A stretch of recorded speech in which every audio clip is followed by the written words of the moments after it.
Hey guys, Tony here. I'm back in my home theater and I have one of the final updates that I'll be giving on my room build. Anyone that's been following my channel will know that I've been rebuilding this room specifically for the screen and the speaker wall behind me. Now I'm going to show you all of that construction right now. I do have some time lapses that I'll show you. My good friend Ben came over and we built this wall. But before we get into that, guys, if you're interested in following on in my journey, I will leave a card up above to this build series so that you can check it out if you're interested. All right, guys, let's get into it. So the big thing that happened is the screen that I had originally from Elite Screens just did not work. It had wrinkles in the bottom, and unfortunately we weren't able to resolve them. Now I need to give a massive shout out to Screen Techniques, which is a local company here in Australia, and they came to the party and they were able to develop a prototype screen for me. This is an acoustic woven material screen, which is also electric, and there are no tab tensions on the side. Now this was a big thing because the original screens and all of the other woven screens that I've seen, and dare I say any of the motorized screens, they all have the radial cut on the side and they have tab tensions. But this material, which is a woven material, is very, very stiff. There's no give in it, which means that if there's any kind of pressure put on it, you'll get wrinkles in it. Now, this screen does not have any side tensions. Now, I believe this was the fourth iteration of this prototype. So I do need to give a massive thank you and shout out to Shane from Screen Techniques, because they persisted where I was starting to get really negative about the whole thing, and they just said, look, hang in there. And I think a couple of months went by, and that's why there hasn't been much done on the room in that time.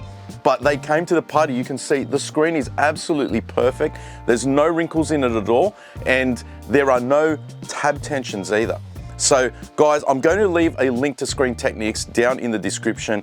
If you're after a high quality screen, I highly recommend them. You might not necessarily be able to buy this one yet because this is still considered a prototype. We don't know the longevity of this. We don't know in 2 months, a year, 5 years, how this screen is going to go, because we simply don't have that information. But from what I can see, the longer it's been hanging, the better it's gotten. So amazing quality as well. Like the actual screen material is really, really good. And I'll show you some demos probably while I'm talking here of just how punchy the image is. It feels like it's quite a high gain, even though generally speaking with woven material, you can get a softer image, and it can not be as reflective as something that has a solid material. There's also no black backing behind. So it is a little transparent, so sometimes you can get a higher black floor, but I'm telling you, in this room now, the picture is absolutely amazing, especially with my JVC projector. It just looks incredible. So my good friend Leo came over because I was feeling very negative about things, and we used this elaborate ratchet strapping system to get this really heavy projector, because I can tell you this projector screen is extremely heavy, and we had a lot of trouble getting it up into place. Sadly, I didn't record it. In the flurry of trying to get everything done and using all these ratchet straps, we just didn't record it. I wish I had the footage of that because it was pretty funny.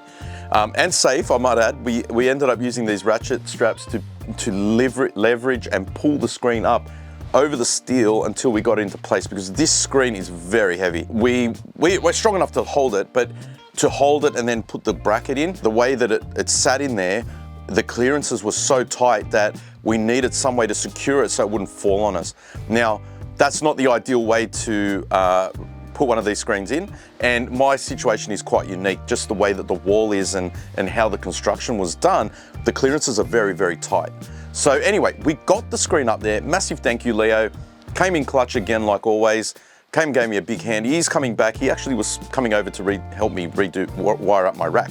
That never happened because it was after work. It was like 6:30 before he was able to come, and then we were working into the night. So the very next day, my good friend Ben came over. Like I said, I have an amazing group of friends in the home theatre community. We're all very passionate about home theatre, and we all help each other where we can. And Ben came over and he spent basically as much time as he could to help me build the wall that you see behind me. So I will show you some time lapse, but I will tell you what we actually did. So there was nothing there. There was just the plinth for the speakers, and then what we had to do is we had to reconstruct, because obviously we had to pull everything out to put the new screen up. We had to reconstruct what we'd already constructed. and we had to double check and make sure all the clearances were correct. And we basically put the steel frame back in, and then we put the actuator panels back in. And then at that point, we were ready to start measuring for the panels. This took a lot of time, as you can imagine, to try and get everything lined up. But what we did is we made these panels here. We had to extend the panels, so we wrapped them in this nice flocking material. It's really nice to the touch. It's not as light absorbent as I would have liked, so I may end up replacing this with something better, because there does appear to be a little bit of light reflection, enough to annoy me. But for now, it's good and it's done. Then we made these panels, and Ben decided, instead of the multiple panels and making them all removable, what we would do is we would make these panels in a single piece. So we have a single piece that goes all the way from this column all the way to the other column. And the benefit in doing that was that for the eye, you're not seeing all these divisions and lines. And at the moment, it's just friction fit in there. Now, we may, definitely the sides on the top will need to be fixed in properly. You can see like it's only just sort of, hanging in there because we need to set the jib rock, or the sheet rock as the Americans all call it. And we just needed to space it out and make sure that there's enough room to set the jib rock back so that this will fit into it. So there was a lot of detail work involved in this project to get everything measured and lined up and cut. Because once these panels are wrapped, we obviously don't want to unwrap them, because the distance between the wall and the edge of that panel is going to be too tight. So we think we've done a good job. My friend Chris will be coming over when he's free, I guess, and he'll be able to finish all the detail work in this room, which I've gone over before, such as the back wall and all of this stuff here. You can see this panel up there is just leaning up against the light, only because I've got no way of securing it behind. That we'll have to drill some screws in from behind and to pull the timber towards the panel. So the next thing, and the thing that I'm most excited about, is obviously this masking system. So I've actually left the masking panels in position right now, but you can see them there. They're up over the screen. They're in CinemaScope mode at the moment, and I'm going to demonstrate that for you. But first of all, what I'll do is I'll show you how I'll put them back to normal position, and then I'll roll back the screen so that you can see exactly why we're doing this project to begin with. Right, so this is the thing I'm most proud about in this setup, and the whole reason why we did this project. So I'm going to show you the screen. You wouldn't even know that that's a roll down screen. Like I said, it's absolutely perfect. I'm going to roll the screen up so that you can see how it all works. I don't have the lighting back here, but you can see it's going to reveal the speakers. And this was the whole reason why I did this project. So I won't take it up all the way. It doesn't need to go up all the way. We've got it so that we can expose the speakers. And that subwoofer there will be up on top. And I will have to mask off this area here. Hi honey, you're in video. Thanks for that. And you opened the door and turned my lights off. I'm so sorry. Thanks, hon. So basically up here, we'll have the subwoofer, and that's going to be framed out. There's timber down here, but we're going to frame it across there. Then that sub will be up the top. And then from there, I will use some like either board or some cloth to just fill in that space there, put some something to make it nice. So it'll be finished off really nicely with some Govee lights, and we'll be able to control the lighting and show the speakers. I'm going to see if they'll even shine through the material, so that'll be pretty cool as well. But like I said, this is the cool feature of this project, and getting all the clearances to make sure that the masking panels and the screen and the borders and the panels and everything was going to line up was pretty much the biggest challenge with this project, and why it's taken almost 7 months of planning and working to get it just to this point here. So I'll show you. We'll bring the screen back down, and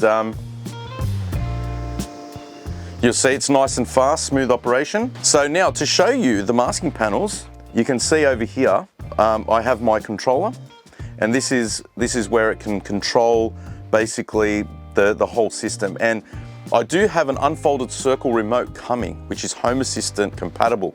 So I'm actually going to have all the buttons pre-programmed onto the remote control, but for now I can just control it through my iPad. And you can see here, what I can do here is I can actually set the aspect ratio.